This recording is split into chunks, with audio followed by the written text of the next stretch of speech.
So, a very, very good morning, everyone, and I hope you all are doing great today. I welcome you all to a very new subject and a very new topic today, which we start on this channel.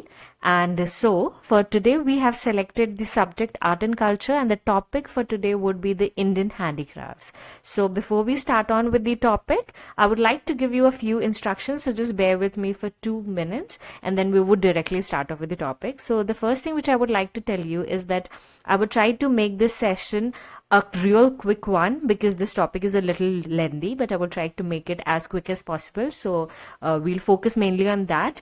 And then the second thing which I would like to mention over here is that I'll be providing you a PDF with all the information which you'll be seeing here on the screen. So no need to worry about writing down or jotting down anything from the screen. You can directly put your entire 100% focus on what I'm trying to explain over here, and do not worry about all the content which I'll be providing over here, because I'll be providing the PDF link below for you to go and download it for total free. And it's not chargeable, so you can directly go and download the PDF after this session. And we'll just throughout the time we are onto this session, we will just focus on understanding the chapter and the topic rather than jotting anything down. So I would just want you to directly focus. And meanwhile, what you can do is you can take a pen and a paper and you can jot down the questions in between if you have any, so that later on you can put the questions in the comments and I could answer them ASAP. And one more thing which I would like to mention before the session is that in this session we'll basically take the content from the very famous Indian art and culture book written by Sir Nitin Singhania, and we'll mostly talk on the content provided by him. So you can also refer to his book if you want, side by side, or later on you can just compare the content, or if you have anything to be added on or to be subtracted or anything, or any comment related to the topic, you can directly directly question me onto that in the comments too. And I want you to totally focus on this lecture, which, as I've already told, and just write down the questions. Okay, nothing else is required. And if there is any suggestions on this session, I would be very happy to take all your suggestions to improve on the content or improve on how I should go by in the future sessions of any topic. So without wasting any time, let's get started. We'll start off with the Indian handicrafts today. So what do we mean by handicrafts? As you all know that handicrafts is a two word put together, but that is handy and crafts. So anything which is crafted by men and women's hand is called handicrafts. So handicrafts are not gender specific, that only men or women could do it. So it's like men and women both can do handicrafts. Okay. So the second thing which is about handicraft is it is for decorative or for functional use, and handicrafts are handmade and there is no use of machine. Okay. So in India, handicraft is very important, as you all know, and you can also see a picture over here of a person which is a rural person making handicraft. This is a pottery in Gunupur, Odisha picture which is put up over here. So handicraft is important. Why? For two basic reasons, very important two reasons, which is way to earn livelihood and to preserve as an art for upcoming generations. Okay, so there are two reasons for which handicrafts are important in India today also, and basically it's important in the rural areas and being practiced more in rural areas. Okay, so now let's move on to the different handicrafts in India which we'll be talking about. So they are like the glassware we'll be talking about. There are 13 put up over here if you could see. So there would be the glassware, the handicrafts on cloth, ivory crafting, terracotta crafts, silver jewelry, clay and pottery work, bronze craft, crafts from metal, leather products, wooden work, various types of toys, in which we'll be talking about the stoneware, and the embroidery crafts and the floor designs. So without wasting time, let's move ahead. So glassware is the first one we'll be talking about, and we'll see how glassware has evolved from the ancient time till today, and how we see the references of it in the ancient time, in the medieval time, and also today how it is being used. So the very first reference of glass making was found in the epic Mahabharata, and then no material evidence of glass beads has been found in the early Harappan civilization. The first ever evidence found about the glass bead was from the painted grayware culture of the Ganges Valley, which is around 1000 BC time. Then there's a term known as kaach or kaka kasa, whatever you call it, was used for the glass in the Vedic text of the Sapta Brahmana, whatever you pronounce this, okay? Kasa or kaka, okay? You can check for the pronunciation. Then they found archaeological evidences of glass industry which produced specialized glassware called the lenticular beads from, and the locations from where the lenticular beads are found are Brahmapuri in Maharashtra and Kolhapuri in Maharashtra. Let's go and see the pictures to compare. So this is the glass beads we were talking about. These are the first evidences found, and this is the lenticular beads we were talking about, जिसके locations है Brahmapuri in Maharashtra and Kolhapuri in Maharashtra. We also find the reference of the spectacles in the Sanskrit text, the Vyasaya Yoga Charita. Okay, the spectacles is basically the specs or the glasses which you wear, the reading glasses or the power glasses. उनका भी हम reference देखते हैं कि एक Sanskrit text में पाया गया है. Then you can also see the painted graveware pottery era we were talking about here, that it has been found. The first evidence was of glass bead has been found from the painted graveware culture. So this is the pottery of that culture which was being practiced at that point of time. Now the archaeological evidences of the glass has also been found from few North Indian sites in particular and South Indian sites, which has been mentioned in the book. So we are mentioning it over here also. So the places are Ahar in Rajasthan, Hastinapur, Uttar Pradesh, Ahichat Chatra in Uttar Pradesh, Aran in Madhya Pradesh, and Ujjain in Madhya Pradesh. Then we have the South Indian side, which is Maski, which is the Chalcolithic site in Deccan. We see the glassware in the medieval India. Let's see what happens in the medieval times. So the Mughal gave patronage to the art of glassware. Okay, and they used it in different purposes, like in decoration of the monuments, hookahs, perfume bottles called the Itar Dans, and the engraved glasses. So in the decoration of the monuments, we see an example of Sheesh Mahal, for which it was constructed under the reign of Mughal Emperor Shah Jahan, and which had some additions made to it later by the Sikh Maharaja Ranjit Singh. Now let's see the glassware today. So today glass industry has many facets, but the most famous one is the glass bangles, and the location for it is Hyderabad, where most exquisite ones are made and are called the Churika Jodas. Okay, so let's see the picture of the Churika Jodas. These are the glass bangles we are talking about, and then the another location famous for glassware is Firozabad, which is famous for the glass chandeliers and other decorative pieces. So chandeliers basically are the jhoomers which we have in a house for like decoration or lighting purposes. And then there's another location which is Saharanpur in UP, जहाँ पे glass toys बनाए जाते हैं, जिसको पंचकोरा कहा जाता है. So we can see the picture of the panchkora over here, which is the glass toys being made in Saharanpur. Now Patna, Bihar mein produces a peculiar kind of decorative glass beads called the tikuli, still worn by the Santhal tribe of Bihar. So what is tikuli? Tikuli is basically the bindi which we put on our forehead. The women of India, or women basically put it on their forehead, and that is to beautify them more or to make them look more prettier. So that is the thing which is called tikuli, and there's also art inspired by that, which is the tikli art of Bihar. Okay, so yeah, so let's move on to another topic, which is the handicrafts and cloth. So we'll talk about the different handicrafts on cloth in India. So one type is the tie and dye. Tie and dye में भी 3 different types के होते हैं, जैसे कि एक होती है बांधनी, which is also called bandhej, then there's lahariya, and then there's ikat.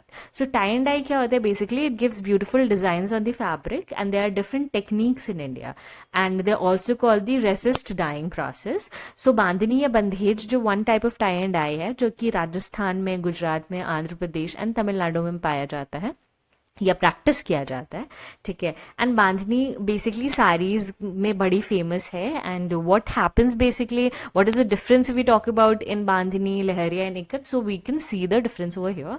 Almost they are similar way, they're made in a similar way, that's why they are kind of a tie and dye. So what is bandhani? The proportions tied do not take on the color in which the fabric is dipped, making a series of knot. It is dipped in the color and the artist design the fabric.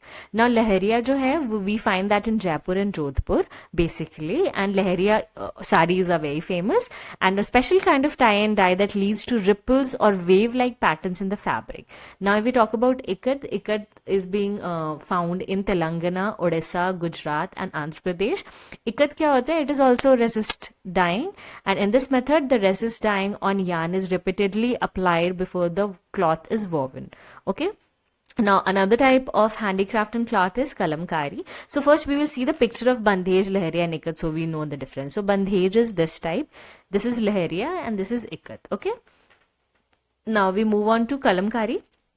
Kalamkari is practiced in Andhra Pradesh and utilize the art of hand painting on fabrics using vegetable dyes of the deep colors. So let's see. So this is the kalamkari we are talking about. Okay, this is the kalamkari being practiced. Now let's move on to another, handicraft and cloth. So there's batik art, which is being practiced in Madhya Pradesh and West Bengal.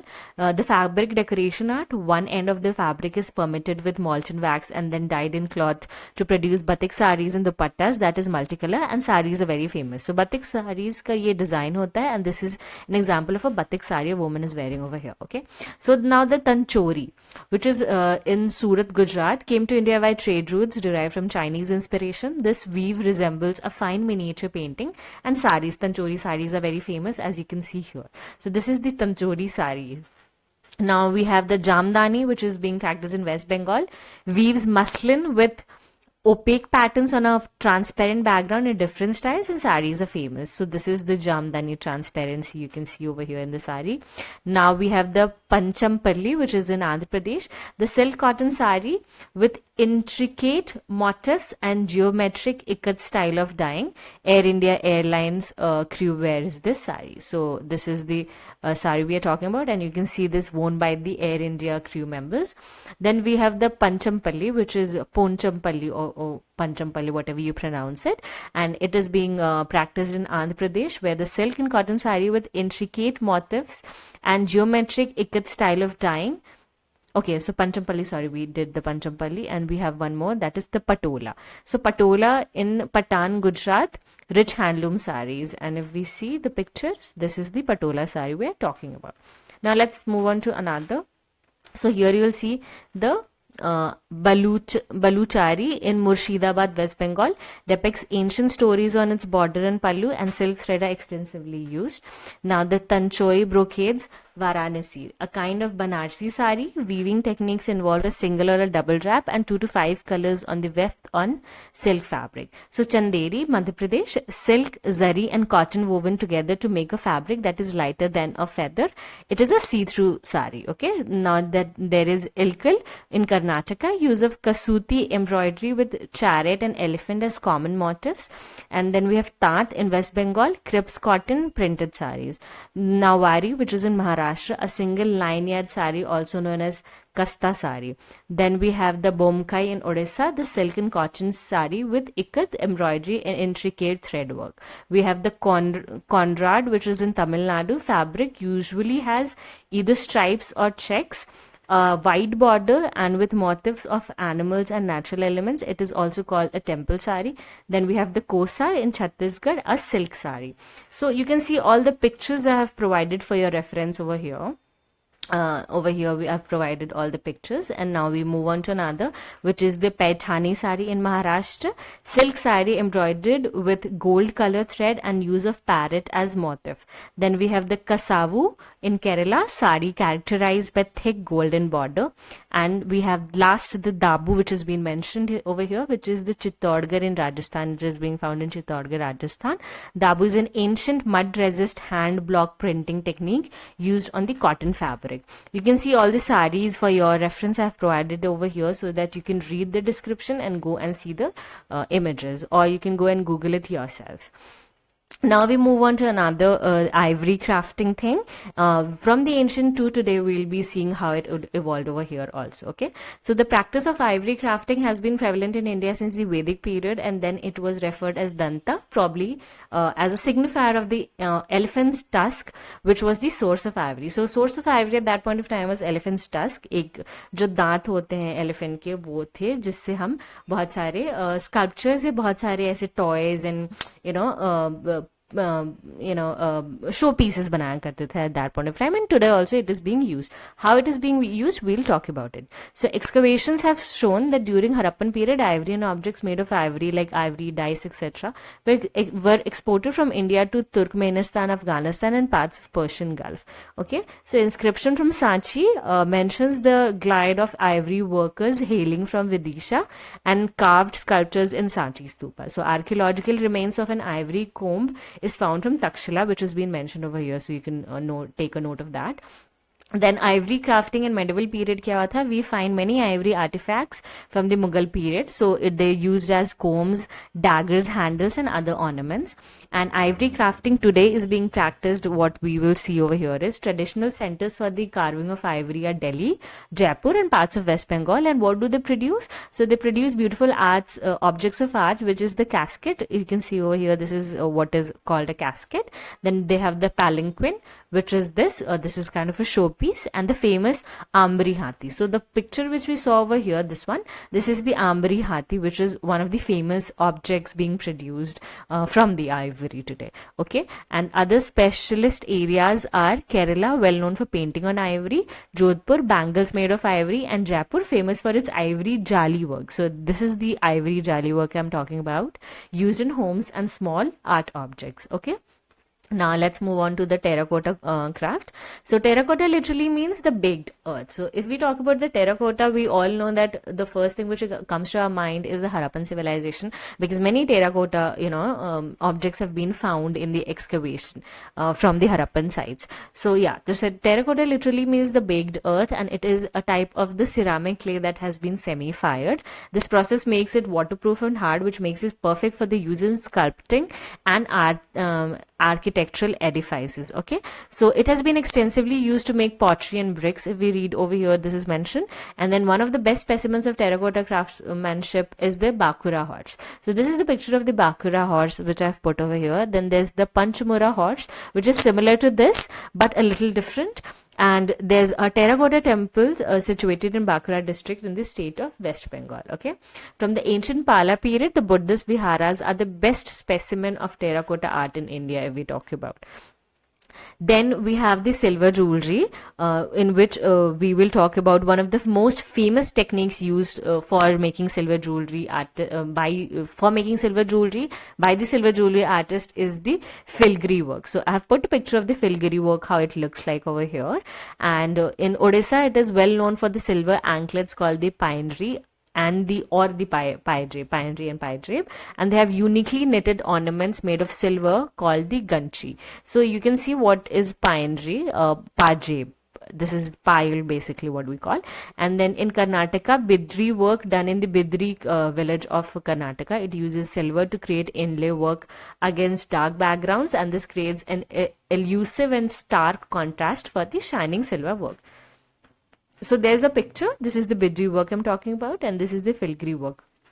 Okay, I hope it's understood. And then we move on to the clay and pottery work from ancient to today's time. So pottery has been known as the lyric of handicraft, as it is molded like a poetic composition and has a central appeal to the senses. So making objects out of clay has been one of the earliest crafts begun by men, and earliest evidence has been found in the Neolithic site of Mehergarh, Pakistan presently. Today, Pakistan, Mehergarh is in Pakistan. Okay, so the remnants show that the art of clay pottery making was highly developed around 6000 BC, and the most famous pottery from the ancient period is the painted grave pottery. So I've put a picture of the ancient grave pottery and a little advanced grave pottery. So these both are considered to be the grave pottery, which is typically grey in color and was related to the Vedic period. Okay, so Vedic, we can say that this could be around the Vedic period, and this could be a little bit later maybe. Okay, so the different potteries have been also mentioned, so we'll talk about it one by one. The red and black pottery, I've put the picture over here for your reference. So dates back to 1500 to 300 BC and was found largely in West Bengal. And the second one is the northern black polished ware, over here the picture for your reference again, and was made in two phases, which is from 700 to 400 BC and then from 400 to 100 BC, which is partially around the modern period. Okay, so then we have the rollet pottery, and it is is in the southern parts of India, dated from 200 to 100 BCE, and the most evidence are found from the Arikamedu near Puducherry. So this is the pottery of the Rolid pottery I was talking about. Now let's move on. So clay and pottery work in the medieval period, how it evolved. So after beginning of the Gupta period, we find newer decorative techniques like the embellishments, which is basically in Hindi we call sajawat ke liye cheeze karna, painting, stamping, molding, etc. And with coming of the Indo-Islamic tradition, we find more advancement in pottery, which introduce the glazed pottery. So here's a picture of a glazed pottery in which there's more shine and more glaze and more better looking than the previous potteries. Okay. Now over here you can find the entire chart of the different kinds of pottery production being performed in India today, their place of origin and the features. So we have the Khurja pottery in UP, colorful and sturdy and used to make household items. Then we have the black pottery, Azamgarh UP, special dark tint होता है इसमें. फिर glaze tiles है जो कि tuner and chinhat, special technique of glazing होता है इसमें. Blue pottery होता है in Jaipur, made of multani mitti. Then we have the Kagzi pottery in Alwar, delicate pottery, thin and slightly brittle. Then we have the Pokhran pottery, which is from Pokhran, used for household items. Then we have the Dalgate pottery from Jammu and Kashmir, special glaze has been used. Then we have the Karigari pottery, Tamil Nadu, special center in South Arcot. Surahi in West Bengal, common jugware. Then we have the black pottery, Ukhrul from Manipur, and has special black tint in the glaze. Then we have the Gopi Chandan in Saurashtra, art objects made of clay. And I've also put the picture for your reference. All kind of potteries and pictures have been put so that you can refer and see if it matches. And if not, you can go on the Google and search for yourself for more clarity. Or if you have any further questions, you can come back and ask me in the comments, and I would be happy to answer all of them ASAP. Then we move on to the bronze craft. In ancient India, metals were used for spears and arrows more. Okay, so metal casting is about like 5,000 years old, and one of the oldest art form is of bronze work, as evidenced by the bronze statue of a dancing girl from Mohenjo-daro. So this is the famous dancing girl from the Mohenjo-daro. Okay, the earliest non-ferrous metal used by a man was copper and tin, and if we combine copper and tin, we get bronze. Okay, so the earliest literary evidence about different casting of bronze was found from the Matsya Purana, and texts like Nagarjuna's Rasa Ratnakar mentions about the metal purity and distillation of zinc. Okay, so important bronze craft producing areas are today Uttar Pradesh, which is the major centers like Etawah, Sitapur, Varanasi, Moradabad. And what do they produce? They produce decorative items like the flower pots, images of gods and goddesses, ritual objects like the Tamrapatra, Kanchantal, and the Panchpatra. Okay. And then we have Tamil Nadu, another important center, focused on producing beautiful ancient statues resembling the art forms from the Pallava, Cholas, Pandyas and Nayaka period. Okay. Now we have the important centers for brass work. So Kerala, Karnataka, Odisha and West Bengal, Jaipur and parts of UP, Warangal, Telangana. Okay, so the work famous over here is in Kerala, that is the Gaja Tandava, which is the Shiva dancing in the Tandava position, which you can see over here. This is the Gaja Tandava. Then in Karnataka, we have the rare Jain imagery and icons, which is the reflects the need of ancient Jain pilgrim centers in Karnataka. Then we have the Odisha and West Bengal, where we find the Dokra casting used for ornaments made of brass. So this is the Dokra casting. Then the Jaipur and parts of UP, Pahaldar lamps, which is the copper and brass lamps in different styles and shapes. And then we have the Warangal, Telangana, Pembarti craft. Okay, Pembarti craft. This is the Pembarti craft we are talking about. Then in crafts from metal, we will talk about the ornamentation on metal is created using techniques like engraving, embossing, damassing and repose. Okay, one of the most famous technique is Marori work of Rajasthan, uses metal to create etching on the base metal and filling the gaps with resin. Okay. Most of the metal work is used for making pots and pans like the badla, which is a semicircular or rounded pot made in Marwar region of Rajasthan using zinc. So you can see all the different crafts from metals we have mentioned and the region from where it comes and the description. So there's the Marori work, the Barik Kam, the Tarkashi, the Koftagiri from Rajasthan, Alwar, Jaipur, and different, which you can refer to and read for yourself. And if you have any confusion, you can get back to me. We can discuss it in details if you want. Okay, now we move on to the leather products. So art of leather tanning existed since 3000 BC, and first few animal skins which were used for leather production is tiger and deers, but most popular one is the camel. Okay, so today also camel is being used the most to produce leather. And in ancient time, rishis and wise men used living in forests used animal skin as mat, okay, to sit on it or to sleep or to even take rest. Okay, even people, few people wore leather of animals as cloth.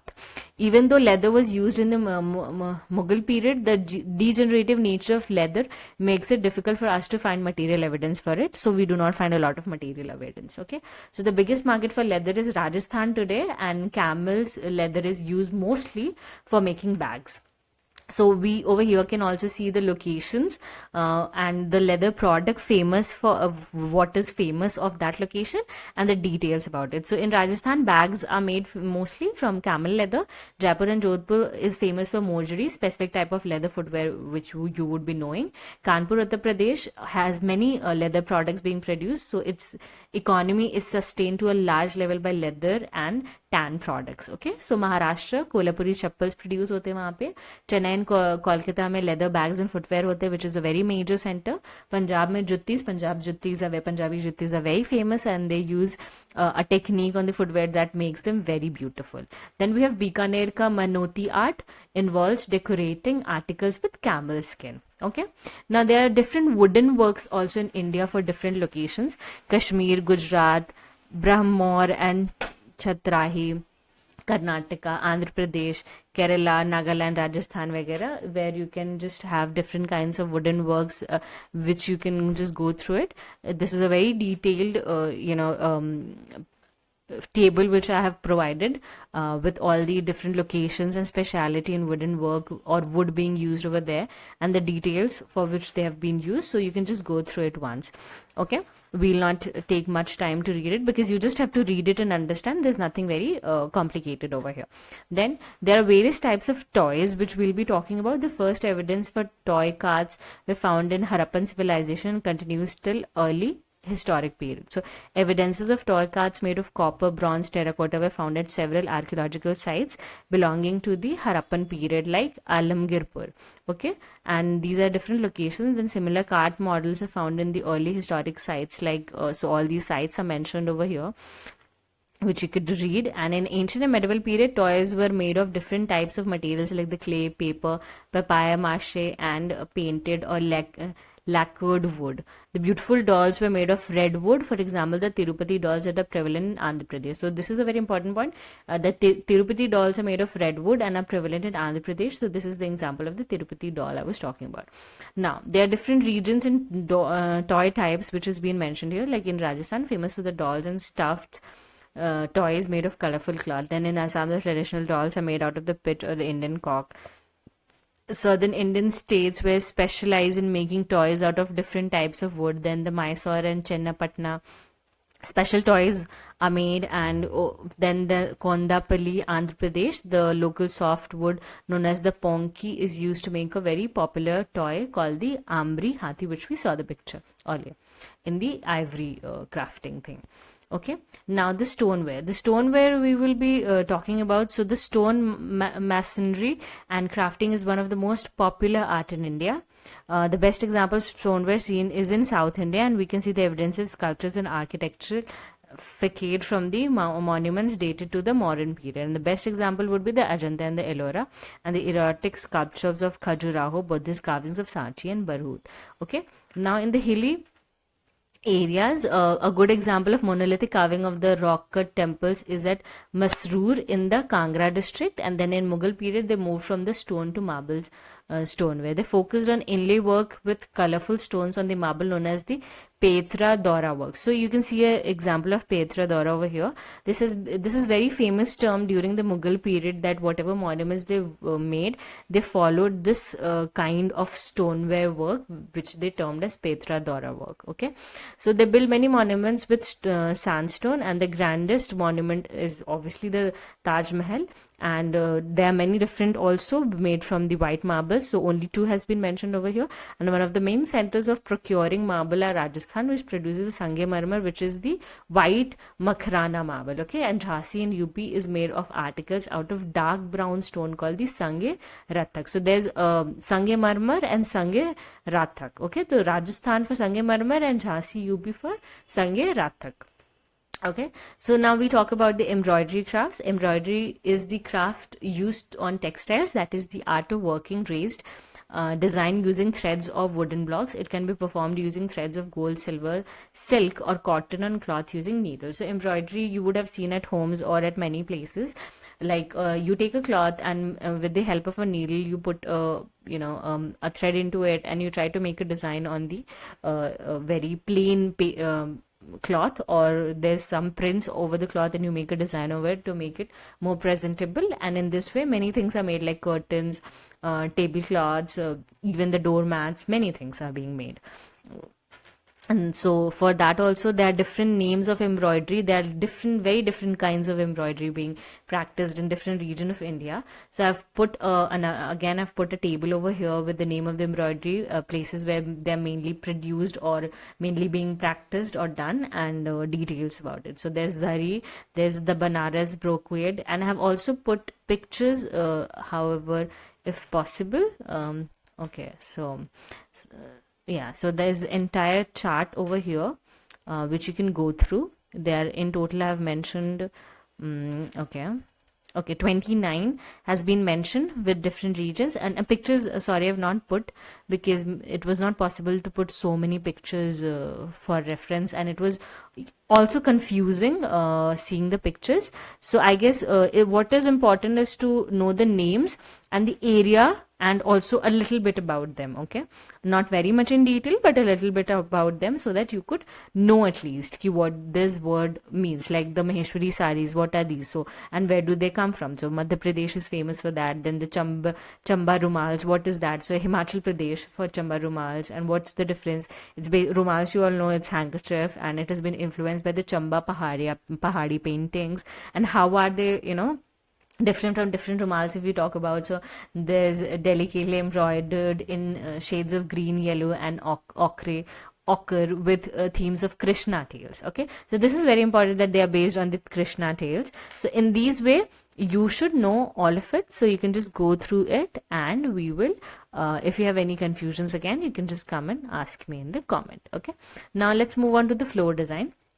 So floor designs we'll talk about often made during religious or family auspices. Like, okay, so floor designs, what are these? So we'll be talking about, let me explain you in a very simple language. So rangoli, the word, I'm sure you all are very familiar with the word rangoli. So in India, in different regions of India, rangolis are made in very different ways, and they are named with different names. Okay, they are not called rangolis, they're called with different names. So, and they also differ in little bit in the way they are made, like the pattern or the occasion. Mostly all of them are made during auspicious occasions being celebrated at homes, like Diwali and marriages, etc.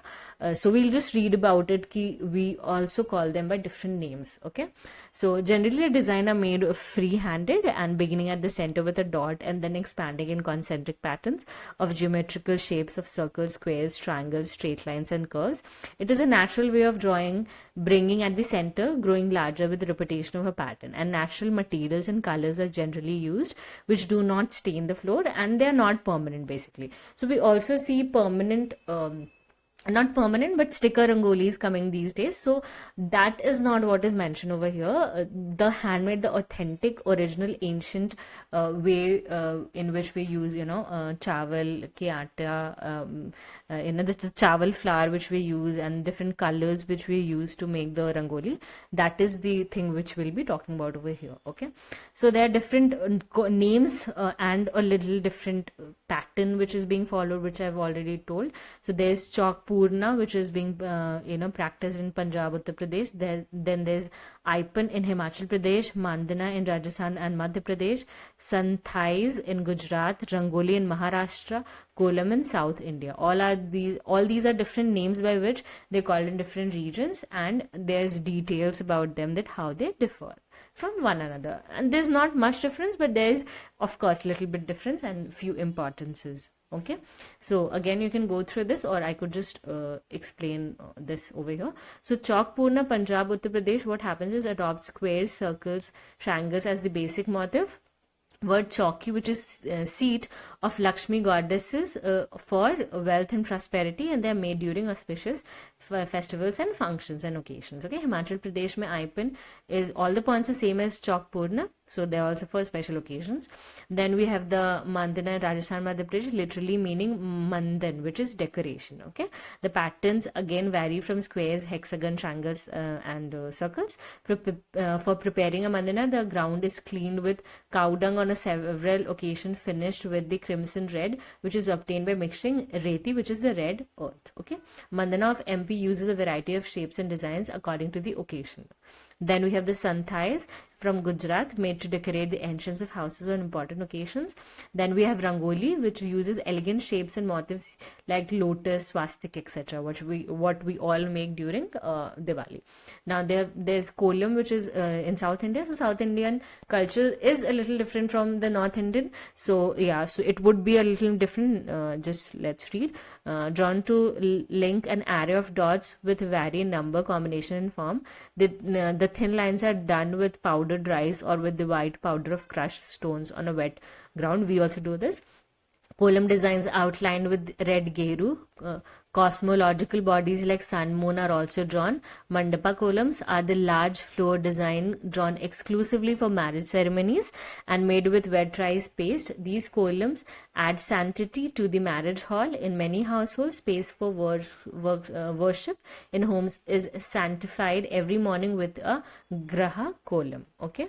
Now we also have different floor designs further, which is the all of them are mentioned over here. You can just go through it, and you can read for yourself, and then you will see the difference. How, there's not much difference, as you can see, but there's little difference. And with this we come to the end of our session, and I hope this was a very productive session. So few things I would like to say, that this is I hope this was actually a good session for you all, and I would like to I would be coming up with such sessions soon with different topics and different subjects, so that you do not just get bored with one topic and one subject all the time. And if you want to be updated, that as and when I upload a video, you get a notification for it. So for that, you need to subscribe to the channel. And if you have any further suggestions or queries on this video, you could just suggest me, and I would be very happy to take up your suggestions, because we are here to learn and improve, and we are here to make the studying or learning process easier and interesting. Jahan tak ho sake, we would try to make it very interesting session, so that you can, so for that you can give me all your suggestions, whatever you have. And then till then, you can just put down your queries in the comment below, and I would be very happy to answer them. And okay, so this is for today, and I would like to take a leave, and I would like to end this session over here by saying a very famous quote, which is the best preparation for tomorrow is doing your best today. So I hope you guys do it, and all the best for your preparation, and thank you all. See you the next time. Bye bye.